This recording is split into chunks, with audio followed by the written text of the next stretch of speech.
Switzerland has between 250 and 300,000 Muslims, but only 2 mosques with minarets, one in Geneva and one here in Zurich. Neither is allowed to make the call to prayer. There are between 200 and 300 places of worship for Muslims throughout the country, but most prayer meetings are held in old factories and outhouses. In the small town of Langenthal, just outside Bern, plans to build a very modest minaret on this mosque have been put on ice, following thousands of objections.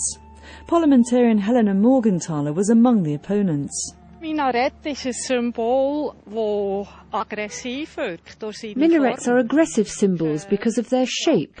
They're long and thin and look like missiles pointing at the sky. We've never had anything like this in the neighbourhood, and it makes people feel uncomfortable.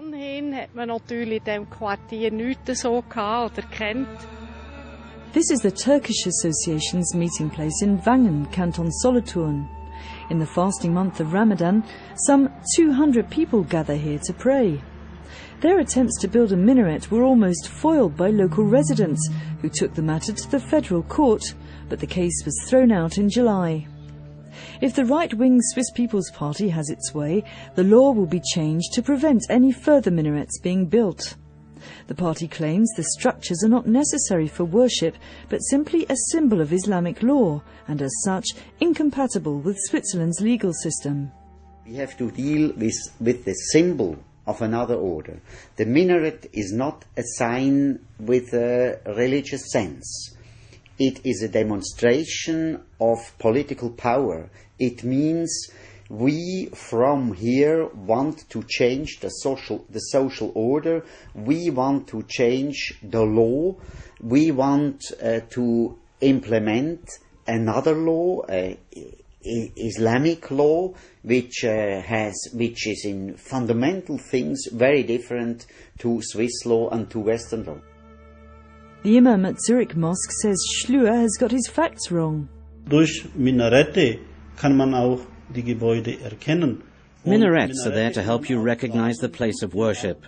They're also a symbol of the relationship between man and God. People say minarets are not an important component of mosques because they're not mentioned in the Quran or in traditional texts, but that's not true. You just have to look at the teachings of the Prophet Muhammad. Und dann auch die Minarette erwähnt gefunden. We are not against Muslims. We know that certainly over 90% of Muslims, they live here like other people from other countries. But we have also activists, and activists who want to change the situation. It's feared the debate will damage Switzerland's good relations with the Arab world. Even the country's president, Micheline Kami-Ray, has warned that it could expose Switzerland to an increased security risk. But Ulrich Schlür, who's even spoken on Al Jazeera television about his campaign, says so far there's been no Islamic backlash. Until today, nothing really happened. Near the mosque in Zurich, it was difficult to find anyone who supports the ban. In Switzerland, there are Christians, Jews and Muslims, but we worship one God. If the People's Party wants to try to drive a wedge between these groups, they're mistaken. It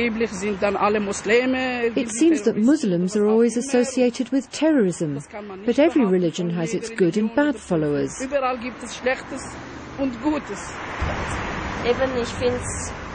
Everyone has the right to show their religion. Christians are allowed to wear crosses, and Buddhists can carry symbols of their faith. So I think Muslims should also be able to show their religion in their own way.